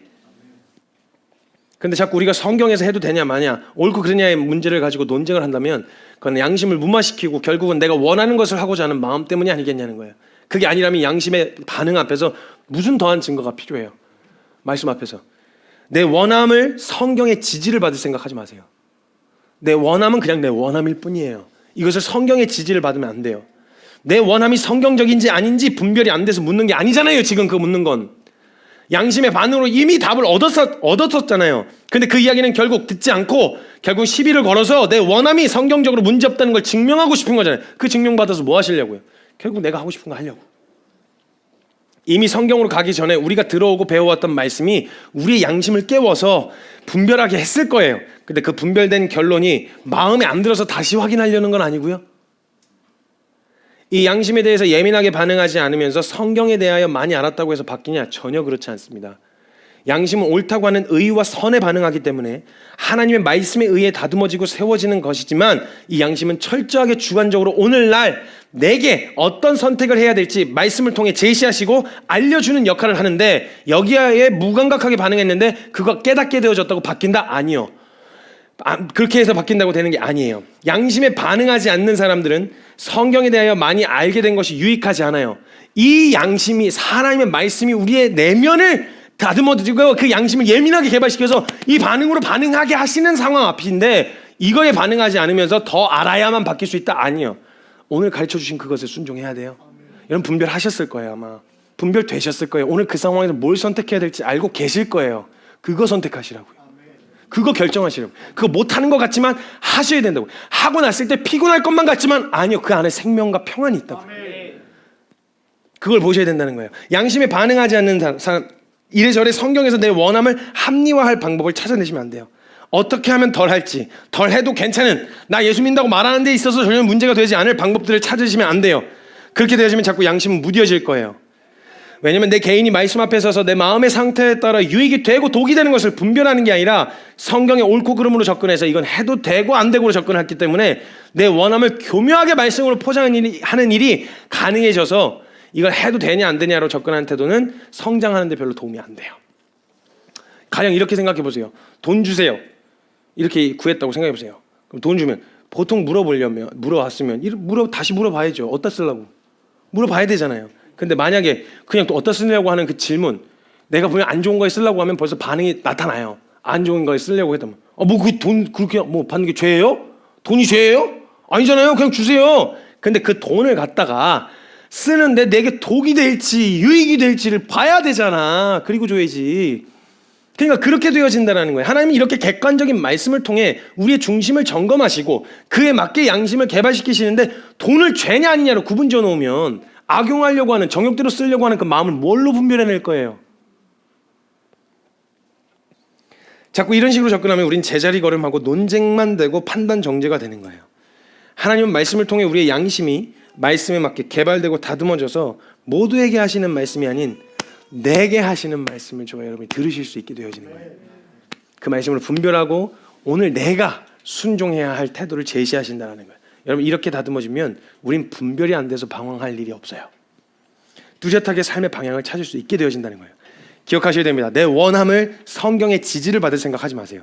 성경은 우리의 믿음으로 한 선택을 지지합니다.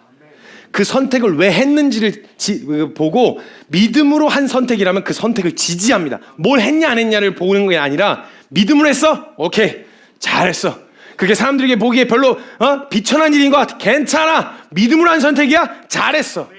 믿음으로 취한 거야? 잘했어. 성경은 우리의 믿음의 선택을 지지하지 이걸 했냐 안 했냐를 지지하지 않습니다. 우리가 나에게 보여지고 알게 하신 선을 선택하라고 하고 행하려 할 때 성경은 그 삶을 지지하고 응원해요. 성경은 해도 되냐 마냐보다 말씀으로 다듬어진 양심의 반응을 거스르려고 할 때 성경은 죄라고 이야기할 거예요. 아닌 거 알잖아. 너 그거 잘못됐다는 거 알잖아. 하지 마. 아니야. 잘못된 거야. 그렇게 가다 보면 육체의 정욕에 반응하게 되어져. 그럼 너 반드시 이거 컨트롤 못하고 너 인생 피폐하게 되어져. 하지 마 라고 이야기해 줄 거란 말이에요. 믿음을 따라 행하지 않는 게 죄다라고 말씀하셨어요. 신약엔 선을 알고도 행하지 않는 게 죄다라고 말씀하셨다고요. 이게 죄냐 저게 죄냐 이런 논쟁거리보다 믿음을 따라 행하지 않는 게 죄고 선을 알고도 행하지 않는 게 죄라고 말씀하셨다고요. 성경의 옳고 그름을 따지려고 하는 게 정말 순종해야 할 말씀을 찾으려는 건지 아님 시비와 논쟁을 걸어서 결국은 내가 하고자 하는 것을 하려는 것인지 분별하셔야 돼요. 그러니까 양심의 반응에 예민한 태도로 서는 사람은 그러니까 죄라는 말이 없으니까 결국 해도 된다는 말이네요. 이런 소리 안 해요. 같은 일이라도 어떤 사람은 선을 위해 그것을 선택했을지 몰라도 어떤 사람은 정욕을 위해 선택할 수도 있기 때문에 하고 안 하고가 중요한 게 아니라는 걸 계속 말씀드리는 거예요. 우리가 이렇게 하게 되어지면 어떻게 하면 성경에 위배되지 않으면서 내 원함대로 할 수 있을지를 고민하는 것이라면 그 어떤 선택도 성경은 여러분을 지지하지 않을 거예요. 어떤 선택도 설령 선해 보이는 선택이라 할지라도. 그런데 만약 우리가 말씀 앞에서 우리의 양심과 그분 앞에 정직히 서고자 하는 소망함으로 하는 선택이라면 사람들은 뭐라고 하든 성경은 우리를 지지할 거예요. 그리고 만약 그것이 설령 잘못된 선택이었다면 성경은 반드시 우리를 교정해 주실 거예요. 그냥 두지 않으세요. 여러분 성경의 지지를 받고 싶으시잖아요. 우리의 삶이 그래 너 잘 가고 있어. 너 정말 말씀대로 잘 살고 있어. 이렇게 지지를 받고 싶으시잖아요. 오늘 우리가 생각하기에도 옳은 것이라고 말하는 그거예요. 오늘 우리의 믿음의 분량만큼 안에서 분별된 그거 선택의 기로 앞에서 반응한 우리의 양심의 소리에 귀를 기울이는 거 옳은지는 알지만 어려워요. 힘들어요. 어떻게 그렇게 하면서 살아요? 라고 합리화하며 선택하지 않았던 그 자리 그 태도 오늘까지 분별된 그 자리에서 선택하셔야 돼요. 치열하게 될 때까지 선택하시면 그 자리에서 보게 되어지실 거예요. 마치 죽을 것 같고 못할 것 같지만 그 자리를 선택했을 때 그 안에서 누리는 진정한 자유 그 자유로 할 수 있는 자유함으로 할 수 있는 그 놀라운 일들을 여러분이 보게 되실 거예요. 진짜 자유요. 할 수도 있고 안 할 수도 있는 자유. 하고 안 하고를 결정짓는 것이 말씀에 따른 양심에 달려 있어서 그 말씀에 따른 양심으로 결정을 하려는 자, 이 사람은 절대 성경을 두려워하거나 분별하는 것을 어려워하지 않아요. 왜냐하면 성경은 그런 자의 모든 걸음을 응원하고 방향을 잡아주고 교정해주고 세워줄 것이기 때문에 두려워하거나 어려워하지 않아요. 어디로 가야 돼요? 뭘 해야 돼요? 우리 앞에 보여진 그 자리에서 우리가 말씀을 근거로 옳다고 한 것을 한번 선택해 보라고 오늘 말씀하십니다. 그것이 설령 잘못 분별했다고 하더라도 성경은 그것을 선택한 중심을 아시기 때문에 그 중심, 마음의 중심이 있는 사람은요 교정하시면 교정받아요. 하고자 했을 때 고집 부리지 주님이 올바르게 교정하시면 교정을 받아요. 그러니까 그런 태도로 서게 되어지면 성경이 저와 여러분의 인생을 책임지실 거예요. 걱정하지 마시고 망설이지 마시고 말씀 앞에서의 양심은 우리에게 옳고 그름을 넘어서서 우리에게 유익한 삶의 방향을 제시할 것이기 때문에 오늘 그 소리에 귀를 기울이시는 저와 여러분 되셨으면 좋겠습니다. 이 시간 잠깐 같이 기도합시다. 수십 년이 지나서 제가 봤을 때만 해도 핸드폰도 제가 봤을 때만 해도 삐삐도 있었고 공중전화 쓰면서 그렇게 살아오다가 지금 우리가 들고 있는 이렇게까지 과학은 발전을 하고 있는데 문화, 문명은 발전해 가고 있는데 왜 도대체 우리의 신앙생활은 제자리 걸음일까요? 왜 더 이상 발전하고 성장하는 믿음의 성취 이전보다 성경에 대한 더 많은 정보와 성경을 풀이한 여러 가지 다양한 관련된 책들이 즐비하고 널렸는데도 왜 우리의 믿음과 우리의 신앙은 제자리 걸음인 것만 같을까요? 여러분 혹시 성경이 분별하기가 어려워서 혹은 성경이 고리타분하고 딱딱해서가 아니라 결국 몸은 교회 안에 와 있지만 우리 양심 가운데 이미 분별된 그 말씀대로 분별되어진 그 옳다고 하는 삶을 선택하고 싶지 않은 마음 때문에 혹시 문 앞에 서 있다가 돌아가고 계시진 않으신가요?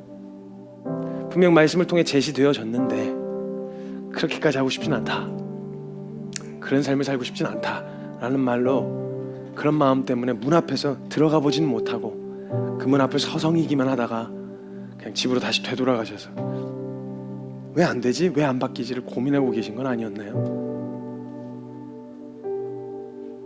혹시 우리가 원함은 있는데 그게 양심의 반응과 충돌을 일으켜서 우리가 자꾸 씨름하고 논쟁하는 것들은 내 원함대로 하고자 할 때 반응되어지는, 하지 말라고 반응하는 양심의 반응을 무마시키기 위해 그렇게까지 하지 않아도 될 다른 성경의 근거를 찾고 있었던 건 아니었나요?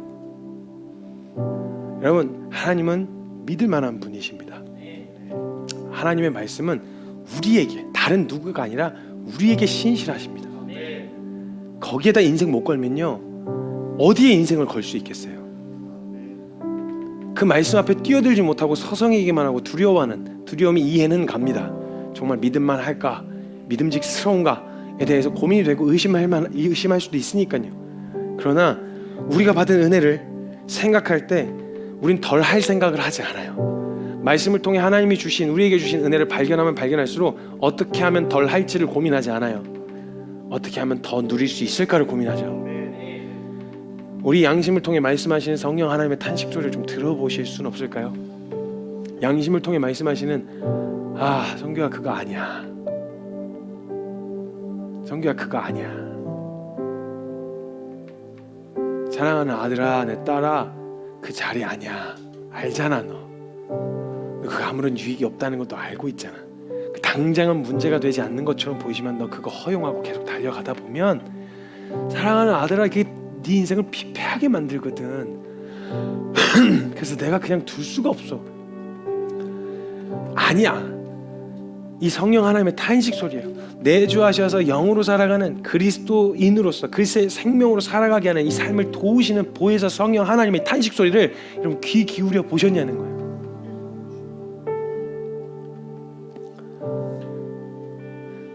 아니라고 말씀하시는 그 말씀을 외면하지 말고 우리 한번 귀 기울여 봅시다. 오늘 우리가 무엇을 해야 할지 주님이 가르쳐 주실 거예요. 오늘 지금 내가 어떤 태도로 서야 할지에 대하여 명확하게 가르쳐 주실 거예요. 그럼 여러분, 말씀은 현실이 되거든요. 말씀은 너무나도 실제가 되어진다고요. 우리가 받은 은혜를 생각하면 덜 하려고 하지 않고 더 할 생각을 해요. 하냐 마냐 이런 거 안 따져요. 기도의 자리에 나아가서 하나님 이거 별로 안 좋아하세요? 저 그럼 안 해요. 이게 죄냐 아니냐 따지지 않고 주님 내 영혼 안에서 탄식하는 소리가 들려요? 그럼 안 해요. 하지 않기로 결정한다고요. 주님이 싫어하시면 나 안 해요. 내 안에 계신 주님께 물어보세요. 내 안에 살아계신 주님께 물어보시라고요. 지금 그 행동, 그 말, 그 태도, 그 결정, 그 선택 주님 기뻐하실지 물어보세요. 여러분 살아계셔서 여러분 안에 살아계신 주님께 직접 물어보세요. 성경 가지고 따지고 와서 다른 사람에게 괜찮아요 안 괜찮아요 해도 돼요 말아요 이런 거 묻지 말고 여러분 안에 살아계신 주님께 직접 물어보시라고요. 들으셨잖아요. 사실 주님 말씀하신대요. 안에서 탄식하시는 기뻐하시는 결정이 뭔지 분별되셨잖아요. 왜 망설이시는 거예요? 여러분 결정하셔야 돼요. 결정하시고 이런저런 거 따지지 말고 주님이 싫어하시면 나 안 할래요. 남들이 다 해도 괜찮다고 말해도 내 안에 계신 주님이 싫어하시고 탄식하시면 저 안 해요. 이 결정이요 여러분. 그래서 내 안에 계신 주님이 오늘 저와 여러분이 한 선택 때문에 막 기뻐하시는 거 경험해 보셔야죠. 성규야 잘했어. 잘했어 성규야.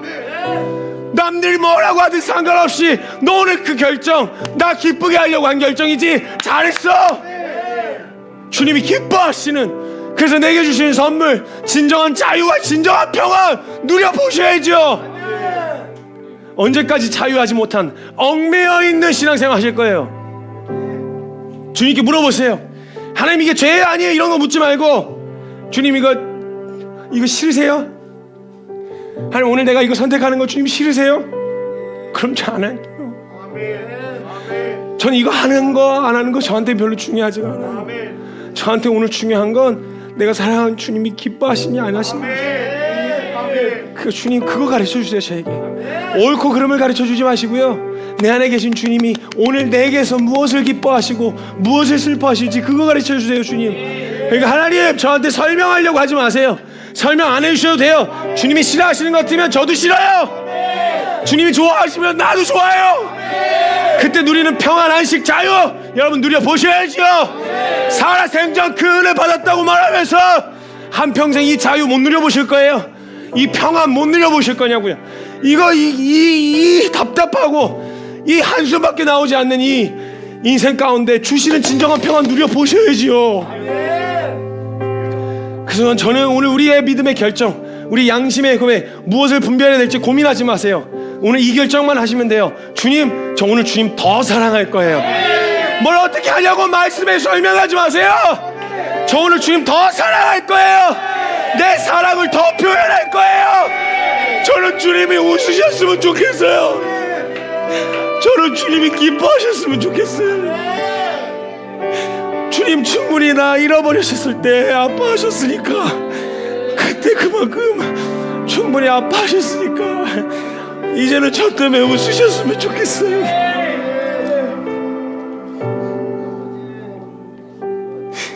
하나님 저 때문에 기뻐하셨으면 좋겠어요.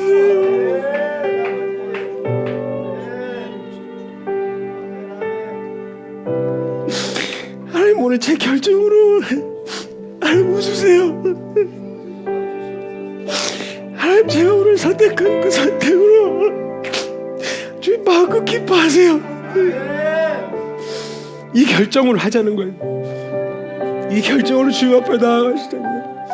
우리 이 시간 기도하실 때 이 옳고 그름 말고 우리 주님을 기쁘시게 해드리고 싶다는, 내가 사랑하는 주님이 기뻐하셨으면 좋겠다는 그 마음으로 우리 간절히 기도하며 나아갈 때 우리 사랑하는 주님의 이름 간절하게 한번 크게 부르시고 통성으로 결단하며 결정하며 나아가도록 하겠습니다. 기도합시다. 주여!